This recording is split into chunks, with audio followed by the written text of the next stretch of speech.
Welcome to another episode of Food Rules. Why do we want to talk about food? Well, because food rules, right?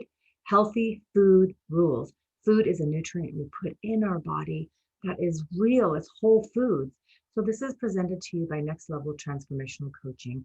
And this is our wellness and nutrition series. We're going to go into a 4-part series on vitamin D.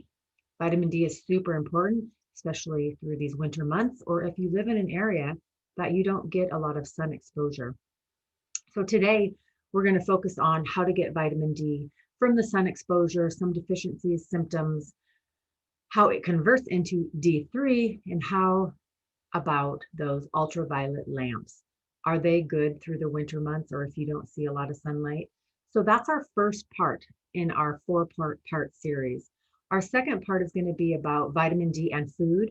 Our third part is going to be about vitamin D and supplements.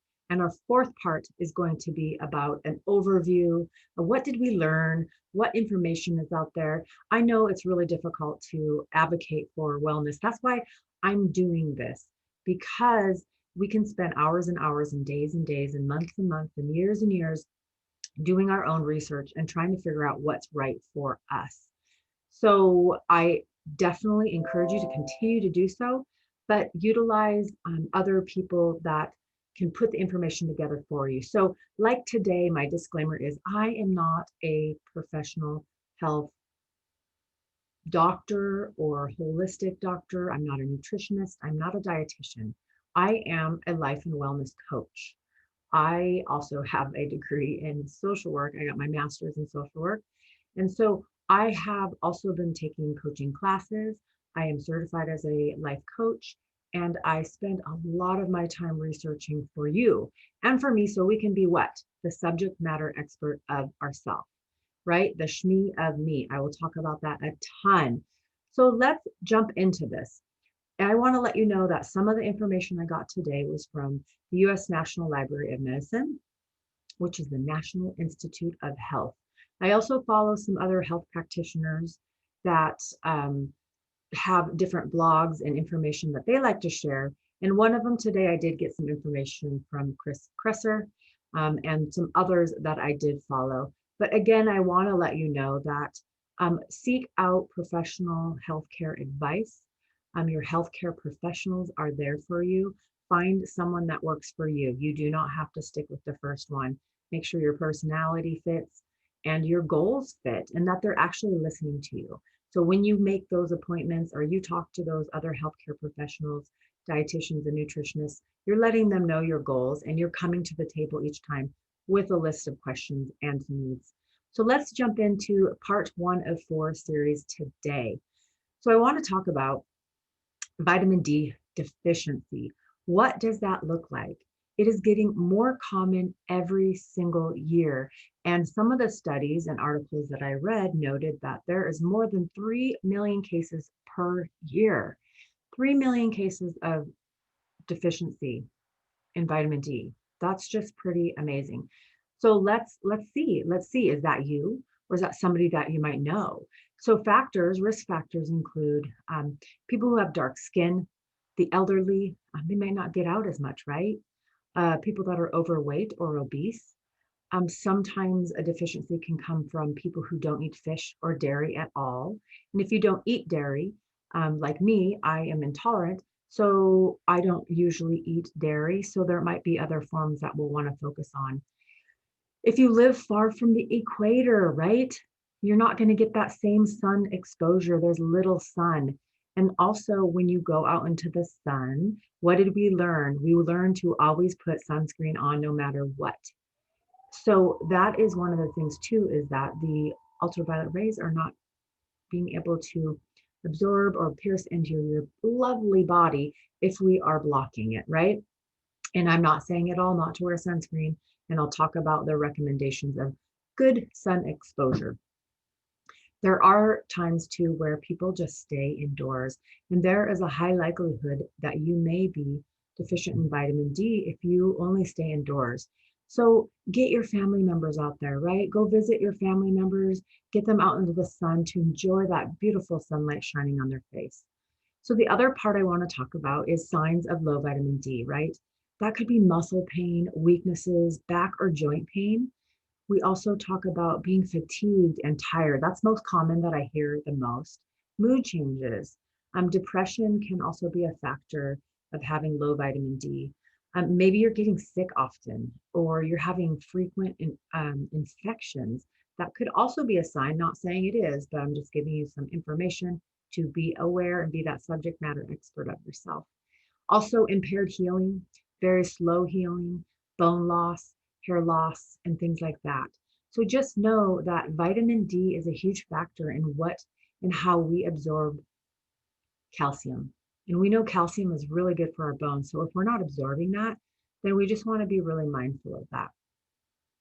The other thing I want to tell you guys about is vitamin D and sun exposure. This is your most effective way to get exposed to vitamin D is through that lovely, lovely, lovely, lovely sun. So, did you know that exposure to sunlight makes vitamin D? I'm sure you do. And did you know that the sun UV rays interact with a protein called 7-DHC in the skin? And that's how it is converted into vitamin D3, right? We talk about vitamin D3. This is about vitamin D as general, but sun exposure helps that conversion to the active form of vitamin D3. That's what's most important. And so we'll go through recommendations later in the series. I'm not going to go through those right now. There's a lot of different studies out there that talk about your recommendation, but I do want to get you familiar with some of the language. So there is an IU, and you know what that stands for, International Unit. And so that's usually what you'll see, your doses of vitamin D. And that equals 0.667 milligrams, which 2000 IU, International Unit, equals 50 micrograms. So you may see milligrams, micrograms, or IUs. And so be very mindful of that and know what they mean. So when you're looking at recommendations, you're able to understand what that actually looks like and how much that actually is. So the other part of it is what is recommended. In some of the studies that I was researching, it talked about 30 minutes of unprotected sun exposure, right? So it says, don't wear your clothes. So, put a swimsuit if you're out in public, obviously. If you have a private home, maybe not. But you want to be more careful of your parts that you cover the most, right? So 30 minutes of no sunscreen, full sun exposure, and that's going to give you 10,000 to 20,000 IU. Like we can barely get that in a supplement, which I'll talk about that later in the series part 3. So just remember that you can get some lovely ultraviolet rays, which converts into that D3 for your body, which is going to be your most effective way. Now, there are myths out there. There are myths that sun exposure is really bad for you. Yes, long hours, all day long sun exposure can be bad for you. But actually, there were some studies I was reading about melanoma and how some sun exposure can actually be good in preventing that, you're like, mind blowing. That doesn't make any sense. So what I'll do is I'm going to put some comments in the comment section of some studies, some people to follow, things that will give you some more information on vitamin D. The one last thing I wanted to talk about is UV lamps, that ultraviolet lamp. And there is a study I'm going to share with you down in the comments, but they're saying that yes, that can benefit you, especially through these winter months. Maybe you live in Alaska, maybe you live in an area that is far from the equator and you're not getting a lot of sun, or it's dark for long periods of time. So get those ultraviolet rays and get those sun lamps that are obviously good quality that you can rely on to help get that vitamin D. So again, I'm going to share studies in the comments. This is a recording from Next Level Transformational Coaching. This is the Wellness and Nutrition series. I'm going to be sharing with you 3 more parts of this series for vitamin D. So please join us, subscribe to Next Level Transformational Coaching on YouTube, and follow us on our Facebook group, same name. So hope you all are well. Take care of yourself, and we will talk to you soon.